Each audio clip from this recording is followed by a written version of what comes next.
ನಮ್ಮ ಸಂಗೊಳ್ಳಿ ರಾಯಣ್ಣ ಹುಟ್ಟಿದ್ದು 15 August but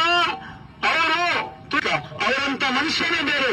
ಯಾಕಂದ್ರೆ ಹೇಳೋದು ನಮ್ಮ ಬ್ರಿಟಿಷ್ ಕಾಲಿಗೆ ಬೂಟುಗಾಲಿಂದ ಒದ್ದು ಕೈಯಲ್ಲಿ ಕತ್ತಿ ಹಿಡಿದು ಅವರನ್ನು ಓಡಾಡಿಸಿ ಹೊಡೆದಿರೋದಂದ್ರೆ ಅವರ ಕರ್ನಾಟಕ ಹೊತ್ತೇಳಿ ಎಲ್ಲಿ ಬೆಳಗಾವರ ಹೊತ್ತೇಳಿ ನಮ್ಮ ಸಂಗೊಳ್ಳಿ ರಾಯಣ್ಣ ಅಂದ್ರೆ ಇನ್ನೊಬ್ಬರ ಹೆಸರು ಕೇಳಿದ್ರೆ ಬ್ರಿಟಿಷ್ ಕಾಲ ನಡುತ್ತದೆ ಅಂತ ನಮ್ಮ ಸಂಗೊಳ್ಳಿ ರಾಯಣ್ಣ.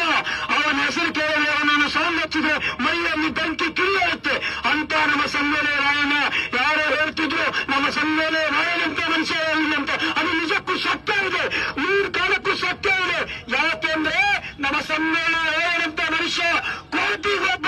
ಈ ಕರ್ನಾಟಕದಲ್ಲ ಇಡೀ ಭಾರತದೊಳಗೆ ಬ್ರಿಟಿಷ್ ಕಾಲನ್ನ ಬೂಟುಗಾಲಿಂದ ಒದ್ದು ಕೈಯಲ್ಲಿ ಕತ್ತಿ ಹಿಡಿದು ಹೇಳ್ತಿದ್ರೆ ಸಂಗೊಳ್ಳಿ ರಾಯಣ್ಣ ಬರ್ತಾನೆ ಅಂದ್ರೆ ಅಲ್ಲಿರ್ಕೊಂಡು ಇಲ್ಲಿ ತನಕ ಬ್ರಿಟಿಷ್ ಕಾಲ ಬರುತ್ತಿತ್ತು ಅಂತ ನಮ್ಮ ಸಂಗೊಳ್ಳಿ ರಾಯಣ್ಣ.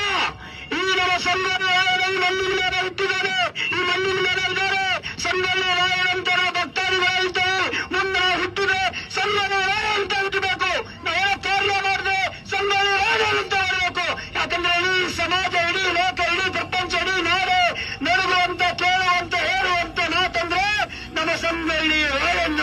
ಕೊಡೆ ತಟ್ಟಿ ಮೀಸೆ ಮೇಲೆ ಕೈ ಹಾಕಿ ಅಂತ ಹುಲಿ ಬಂತ ಬಂಧನ್ ಮಾಡ್ತಿದ್ದ ನಮ್ಮ ಸಂಗೊಳ್ಳಿ ರಾಯಣ್ಣ.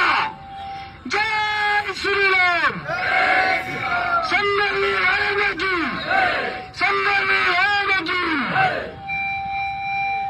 ಅರ್ಥ ಅಂದ್ರೆ ಸಂಗೊಳ್ಳಿ ರಾಯಣ್ಣ ಹೆಸರು ಕೇಳಿದ್ರೆ ಕಣ್ಣೀರು ಬರಬೇಕು.